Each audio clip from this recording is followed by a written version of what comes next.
Hello all, Nice Tale here, bringing you a knife summary. This is the WE Esprit, and if you know knives or you have seen knives, this is pure on Laconico, Ray Laconico Design. It says it right there. Can we get that? There we are.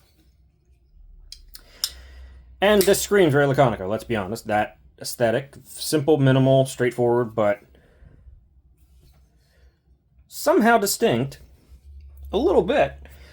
Screams Ray Laconico's design language. This is a WE-made knife designed by Ray Laconico with a 3¼ inch blade, and overall you're looking at about, what was that? I want to say it was like 7½. It was 7½. 3¼ 7½. There we go. So the ratios aren't bad. 3¼ 4¼ 7½. Yeah, the blade and handle ratios are pretty good here. You got a titanium frame lock on bearings with thumb stud and front flipper action.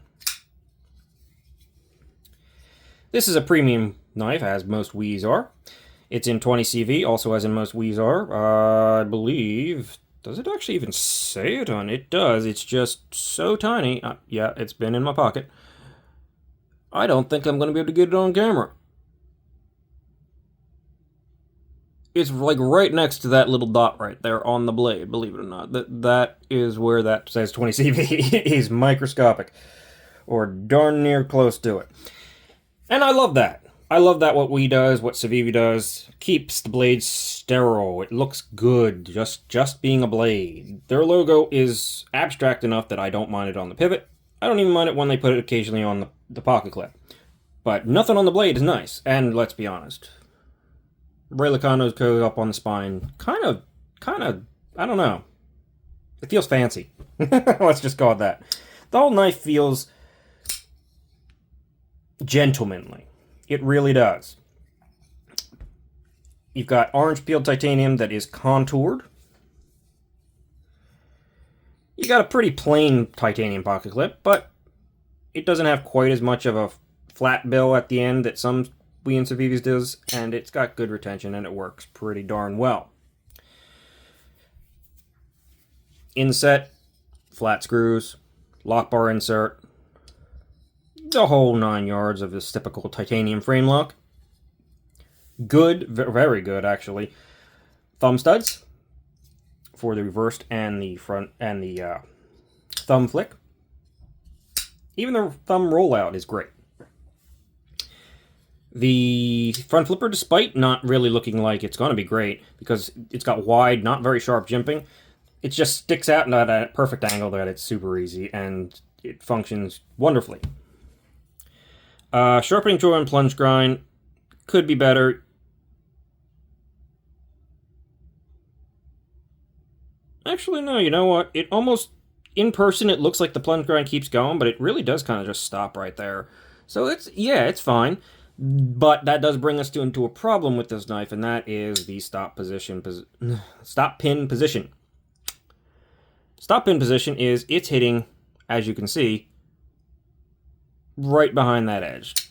Should leave a mark.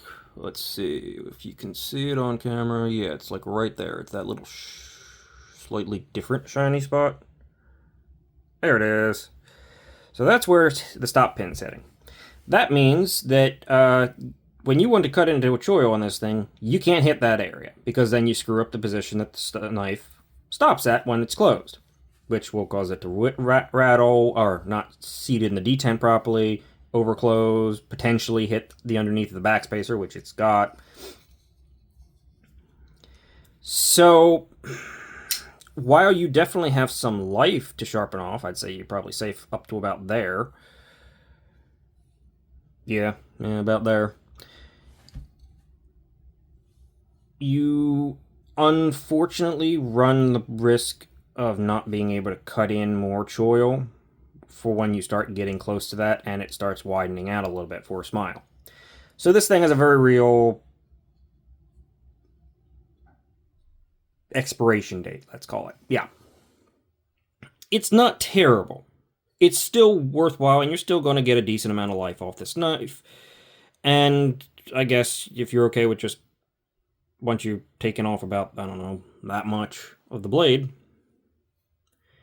if you're okay with just maybe getting a new knife, well, that might be a good idea. Because then you start getting into the need to actually change things or possibly hit this when you're sharpening, if it gets low, and you're going to have issues.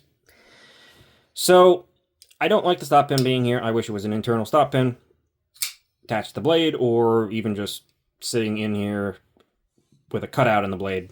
But other than that, this is a fantastic knife.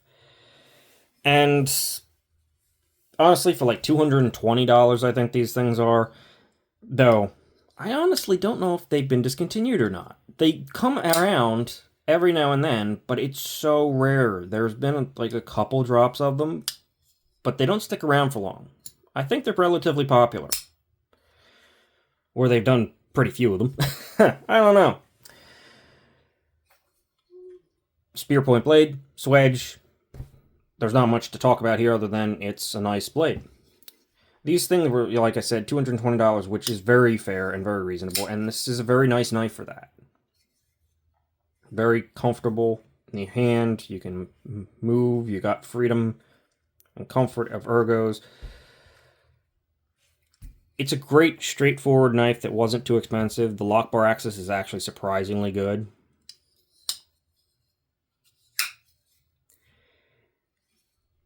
That stop pin is just a little too close to the edge for my taste. Yeah. Though I suppose it's not that bad because it is technically hitting... Well, no, I mean, it's hitting right at where the plunge grind almost stops, which is where you might want to cut into sharpening tool, because you want to separate the edge from the plunge grind. But you have to go in front of that on this knife. And just be careful.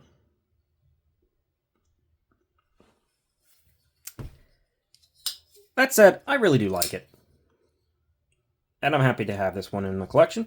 And I have a review of this knife, full review if you're interested. Considerably longer.